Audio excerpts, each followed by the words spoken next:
could you do me a quick overview? Because I'm interested how this happened, and I think other people are too, because I've had a few messages about it. How did that actually come to fruition that you ended up with that land? So, did it start off illegal? Yeah, so Milford Trails started in 1998, and I can't remember how long. Yeah, 1998. The old site started, and we had them for years, and they were great. And I don't know if you ever saw them in videos and stuff, but Milford Trails was like our crew, our spot, and then we had all of the other trail spots around the place would use our trails in the winter, and we'd use theirs in the summer. So it was like dream scenario, dude. I owe a lot to sand, because I'm sure Matt Jones will say the same. Like you learn on it. You know, the clay trails, boys. There's so much more. It's so much harder to just like learn tricks. Whereas we've got like a resi ramp all winter long. So anyway, Milford was brilliant. We all got really good up there, I feel like, because it was sandy and we could learn stuff in the winter, take it to the clay in the summer.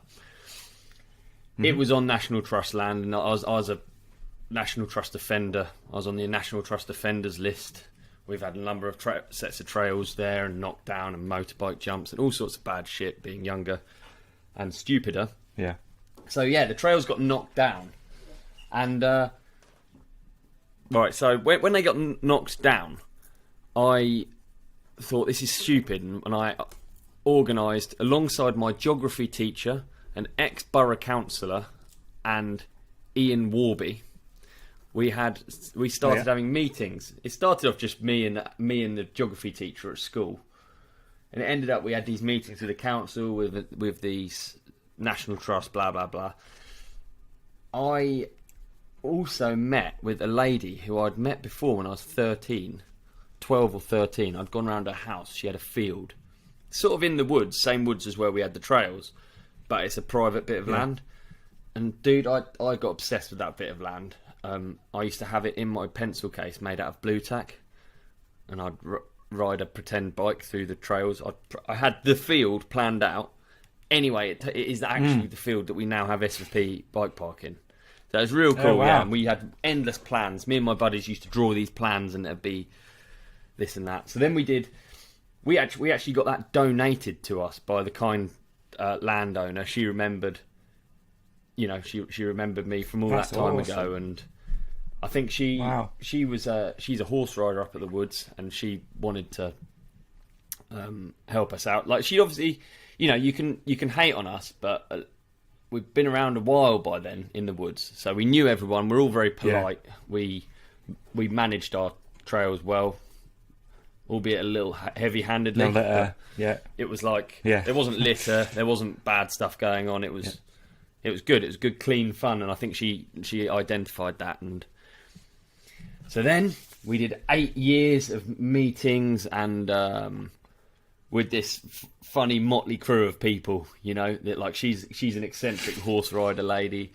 My geography teacher is a keen fisherman, and he's a hilarious bloke. We got right. Who else did we have? We had Ian Warby, who's like this. I don't know if you know Ian Warby. He was like Ian. And then Richard came in as well. He's a coach, that's right? it. So he's really passionate about kind of. I think he set up what's it called? The chalk place, Aston Hill. So he's really like. Yeah, that's right. Really I think so. Yeah. On it with like land access, this, that, rights.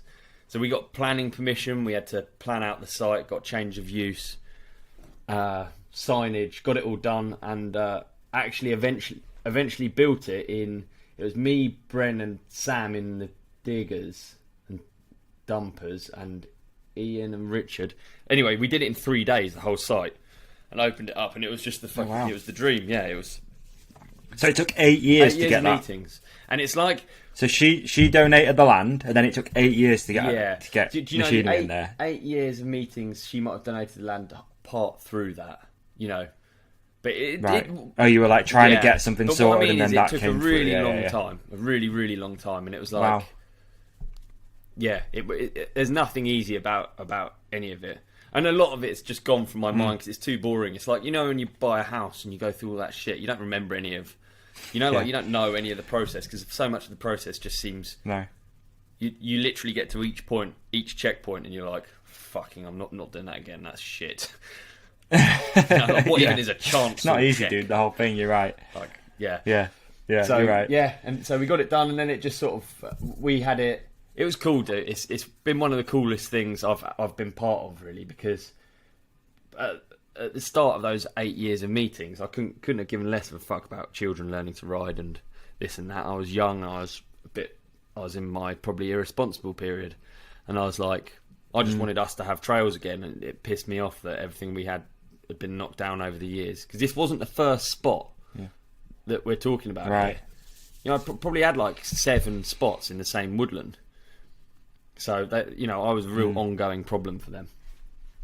But yeah, awesome. it's wicked, and like it's so yeah. I never really wanted to make it, so it was like for kids and stuff. And then as after we did it, we just ticked the box. So we had like a beginner line, rollers, tables, doubles into the pro line, which is just a small set of doubles, you know. And literally didn't care about the rollers. I just did it because I had to, ticking a box, like. And now that's really been apparent that is the best thing about it. Like seeing someone enjoy like a beginner enjoy that stuff and move up and do the tables and then do the double. Yeah, you'll watch the whole progression through.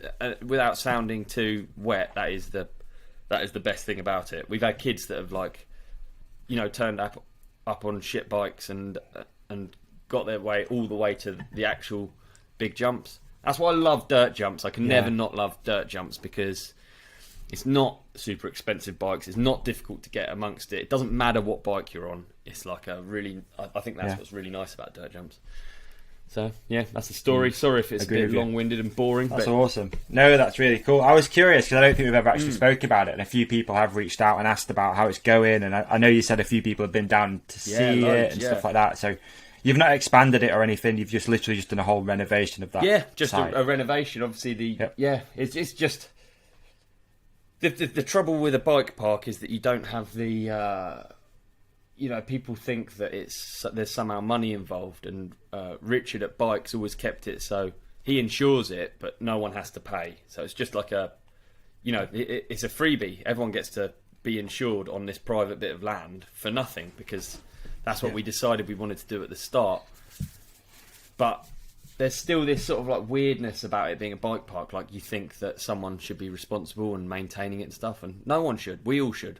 If you ride up there, you should be maintaining it. That's how dirt jumps are. But the bike park mentality confuses that. Like, imagine how weird it'd be to turn up to Bike Park Wales with a shovel, start filling in braking bumps. You know, it would be fucking weird, wouldn't it? It's not how it is, but yeah, it would be. You're right. So it's, you're right. Actually, it's stuck in this confusing point. Ultimately, it's a set of dirt jumps that no one makes any money out of. So just every time you go up, bring a shovel and fix it, and then we won't have to do these massive times off where we get machines in, because all the machines are just paid for by us. They're not paid they're not paid for by anything else. Right. I tell you what, it is when I'm up there and people come up and they're like, "Oh, I didn't see on the website it's closed," and they're a bit pissed off. There's not a lot. They don't get a great deal of sympathy. Like, I find that really hard. Oh, it's a shame. You should have told everyone that it's closed. Deep breath, Oliver. I refer to myself as Oliver in that situation. Deep breath. Come on. There's a spade over there. Oh, sorry, sir. You've come all this way. Sorry, sir.